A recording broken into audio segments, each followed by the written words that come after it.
Hello বন্ধুরা, আমি Sudip and welcome to ফিল্মিডিটেক। এখন কথা বলবো আপকামিং বাংলা সিনেমা দুর্গাপুর জাংশনের ট্রেলার নিয়ে। কেমন লাগলো ট্রেলারটা, এসব বিষয়ে আলোচনা থাকবে। দেখুন, এই সিনেমার যে সাবজেক্ট, যে ড্রাগ এবং হয়তো কোথাও একটা হিউম্যান ট্রাফিকিংয়েরও ব্যাপার থাকবে, তার থেকেও বড় কথা এই ড্রাগ নিয়ে বিভিন্ন রকম বিজনেস হয়।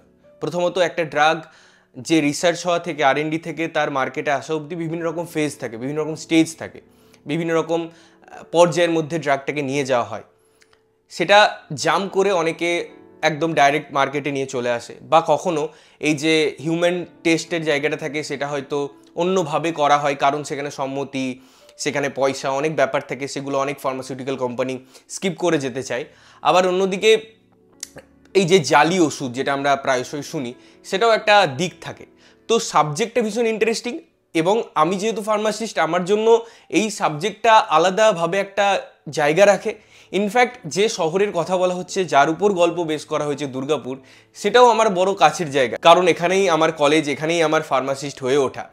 তার থেকেও বড় কথা, যখন আমরা এরিয়াল শটে জাংশন মল দেখতে পাচ্ছি, যেখানে আমাদের কলেজের যে অবসর সময়, সিনেমা দেখা, মলে ঘোরা, এই পুরো জায়গাটা কেটেছে। তো তাই দুর্গাপুর শহর হোক, এই সাবজেক্টটা হোক, এবং জাংশন মল হোক, বা আনাচে কানাচে যে রাস্তাগুলো আমরা দেখতে পাচ্ছি, দুর্গাপুরের ফাঁকা রাস্তা, বা বিভিন্ন ক্ষেত্রে তারা যে যে জায়গায় শ্যুট করেছে, সমস্ত বিষয়টা আমার কাছে খুব কাছের।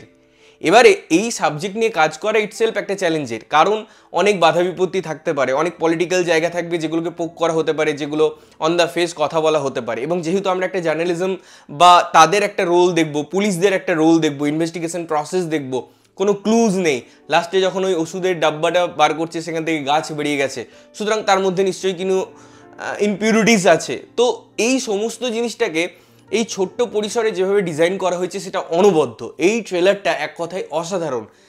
বিশেষ কিছুভাবে কোনো লুফোলসের জায়গা না রেখে একদম ক্রিস্প, একদম যথাযথভাবে প্রেজেন্ট করা, এটা একটা ভীষণ ভালো জিনিস। এবং আমি বারবার বলি যে একটা ট্রেলারের কাজ হচ্ছে সিনেমাটাকে একটা হাইপে নিয়ে যাওয়া, সেখানে সিনেমার সব কিছু দেখিয়ে দেবো, এই প্রবণতাটা করতে গিয়ে আমি 3 মিনিটের ট্রেলার করে দিলাম, যার ফলে আর সিনেমাটার প্রতি কোনো ইন্টারেস্টই থাকলো না। সেই পথে না গিয়ে একদম টু দ্য পয়েন্ট কথা বলছে, যেটুকু দরকার ছিল কিছু কিছু জায়গায় ঢাকা হয়েছে, কিছু কিছু জিনিসকে হাইলাইট করা হয়েছে, পুরো ঘটনাটার একটা অবয়ব ক্রিয়েট করা হয়েছে, কিন্তু অনেক কিছু জিনিস হাইড করে রাখা হয়েছে। এটা একটা স্মার্ট এডিটিং, এবং এরকম ট্রেলারই দরকার।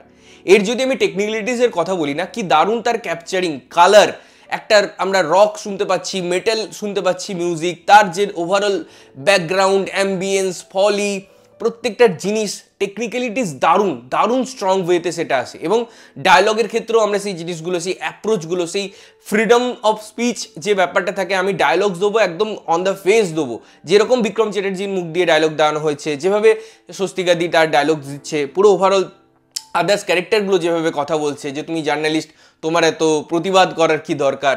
তো জিনিসগুলো খুব রিলেভেন্ট, জিনিসগুলো আমাদের কাছে খুব সমসাময়িক কিছু ঘটনার দ্বারা উঠে এসছে, তাই আমরা আরও বেশি কানেক্ট করতে পারবো। এবারে সিনেমার পারফরমেন্স, বিক্রম চ্যাটার্জি আমার মনে হয় লাস্ট হোপ আমাদের জেনারেশনের, যে এই কমার্শিয়াল সিনেমা হোক বা সেটা কিছুটা সেমি কমার্শিয়াল বা আর্ট, এই তিনটে জিনিসকে ব্যালেন্স করার মতো ক্ষমতা রাখে। এবং বিক্রম চ্যাটার্জির থ্রোয়িং এই হোপটা আমাদের দেয় যে না, কিছু কিছু সুপারস্টার, কিছু কিছু মেগাস্টার যেটা আমাদের বাংলায় আছে, তাদের পরেও এই লাইনে আমরা বিক্রম চ্যাটার্জিকে দেখতে পাই। তার ডেলিভারি, তার পারফরমেন্স, তার লুক, তার ক্রাফট, আমি অনবদ্য। মানে তার একের পর এক সিনেমায় স্কেল আমি শুধু উপরের দিকে যেতে দেখছি, যেটা একটা দারুণ বিষয়, এবং দারুণ লাগছে বিক্রম চ্যাটার্জিকে, তেমনি ভালো লাগছে স্বস্তিকা দিকে। তো তাদের যে যুগলবন্দি, তাদের যখন আমরা একসাথে স্ক্রিন শেয়ার করতে দেখছি, তারা যখন একে অপরকে কমপ্লিমেন্ট করছে, সেই জায়গাগুলোও দারুণ। এবং যেহেতু পরিচালক এরকম সিনেমা করে, শিবপুরের মতো সে সিনেমা আমাদের দিয়েছে, তাই বোঝাই যাচ্ছে যে কতটা ব্রুটালিটি থাকতে পারে, কতটা একদম নির্ভীকভাবে সে তার ডায়লগ থ্রো করবে, তার স্ক্রিন প্লে সাজাবে, তার ওভারঅল অলঙ্কার অ্যাড করবে সিনেমাটার মধ্যে। সুতরাং ট্রেলারটা না একটা দারুণ দিক খুলে দিচ্ছে সিনেমাটার প্রতি। এবং এই সিনেমাটা আমার মনে হয় প্রত্যেকের দেখা উচিত, যে ঘটনাটাকে হিন্ট করছে, যে জিনিসগুলোর দিকে আমাদেরকে নিয়ে যাচ্ছে, এবং ওভারঅল বক্তব্য সিনেমায় যেটা হতে চলেছে, যেটা আমরা ট্রেলার দেখে বুঝতে পারছি, সেটা যথেষ্ট স্ট্রং। এবং আমার মনে হয় এরকম কাজ আরও বেশি আসা দরকার। তো পারফরমেন্সের দিক হোক, তার ওভারঅল অ্যাম্বিয়েন্স হোক, এবং যে অ্যাপ্রোচটা করছে সেটা আমার দারুণ লেগেছে। আমি থরলি এনজয় করেছি ট্রেলারটা। তোমরা যদি দেখেছো তোমাদের কেমন লেগেছে জানিও, না দেখে থাকলে অবশ্যই গিয়ে দেখো এবং দেখে এসে জানাও যে কেমন লাগলো। ততক্ষণের জন্য ভালো থাকবে, সুস্থ থাকবে এবং সবসময় ভালো জিনিস দেখবে। চ্যানেলটা যদি প্রথমবার দেখছো লাইক কমেন্ট শেয়ার করতে হবে, সাবস্ক্রাইব করতে হবে যাতে প্রত্যেকটা নোটিফিকেশন তোমাদের কাছে পৌঁছায়। দেখা হচ্ছে অন্য কোনো ভিডিওতে, ততক্ষণের জন্য টাটা।